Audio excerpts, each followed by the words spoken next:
Giales CCS na itala ang unang panalo. Pons ng ibabaw kay CC. Halos di man lang nagningning ang mga superstars pero on the rest back ang mga second stringers ng Creamline. Sila ang nag-shine sa kanilang panalo kontra Chocomucho. 25-18, 25-16, 24-26 at 25-21. Bernadette Pons nanguna sa opening game victory ng Creamline. Hindi makuli sa likod ng kamay. Kyle Negrito at Gemma Galanza hindi nagko-connect. Alyssa Valdez to the rescue. Cici Romdina pinagod ni Wong. Dumedepensa na papapaluin pa. Cici nag-cramps.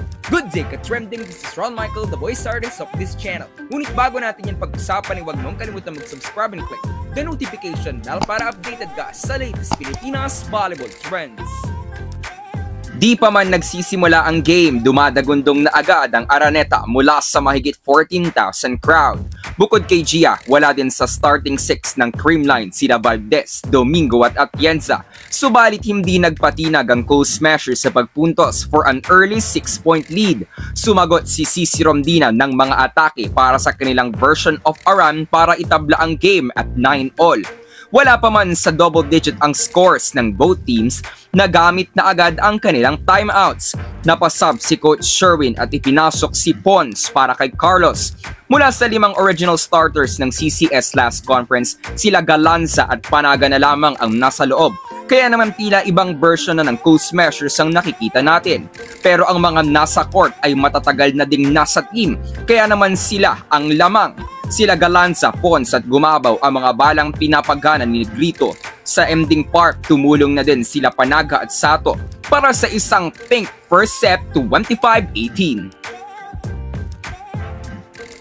So far so good ang mga atake ni Bernadette Pons. Sa second set mainit pa din si Pons at makikitang 100% na niyang naabsorb ang sistema ng Creamline. Opisyal nang nagbalik si Aduki Ogonzanya nang ipasok siya ni Coach Dante para kay Madayag. Patuloy na nag-init si Pons kung saan-saan siya nakakagawa ng puntos. Ika nga ni Neil Flores, she is making up for her lost time sa paglalaro ng indoor volleyball. Nabuhay yung FEU connection nila Pons at Negrito. Patuloy na gumawa ng puntos ang Creamline nang mamanage nila ang mga atake ni Cici Romdina. Imagine, nasa set point na ang Creamline, 5 points pa lang ang nagagawa ni Cici. Malaking factor din yung magagandang first balls nila Ella De Jesus, Galanza at Pons, kaya madali ang setting duty ni Kyle Negrito. Pati nga sa pagputo, hindi sila nagpapatinag, pati si Michelle Gumabaw tumutulong sa mga digs ng Creamline.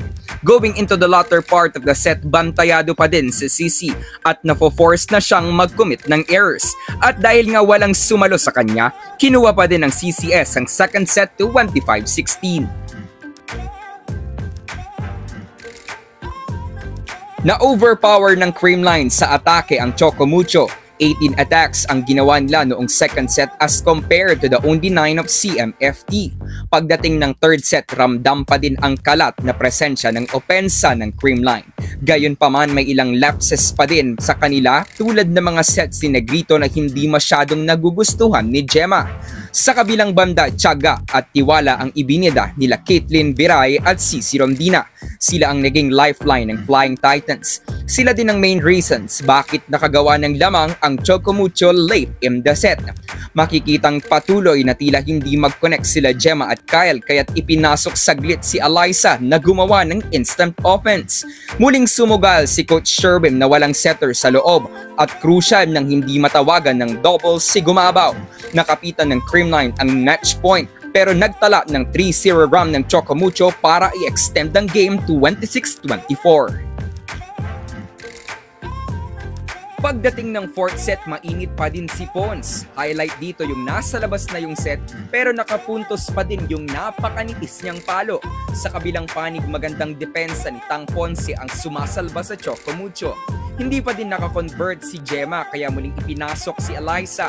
Sa kalagitnaan ng set, nag-cramp si Romdina. Pero patuloy siyang lumipad at nakipagsagutan sa kanya si Valdez. May mga tsansa ang Chocomucho pero halos sunod-sunod ang kanilang service errors. Sa ending part, hindi mabantayan ng CMFTC Gumabaw. Ipinasok ni Coach Sherwin si Mafe Galanza at sinuwerte pa ang Creamline sa last point. Nakaya sanang kunin ng Chocomucho pero pumasok ng factor ang fatigue kaya naman nagtapos ang game 25-21. Player of the game si Bernadette Pons na may 22 points with 11 digs at 7 receptions. Sa first game na ipinakita ng Creamline, masasabing malakas at malalim talaga ang roster nila. Hindi pangalan ng kanilang mga usual stars ang matunog. Masasabi nating yung mga itinagong bala ng Creamline ay hindi na paghandaan ng Chocomucho. Pero kailangan pang mas ma-involve ni Kyle Negrito ang kanyang mga middle attackers at i-work out ang kanyang connection kay Gemma Galanza dahil off ito ngayong game.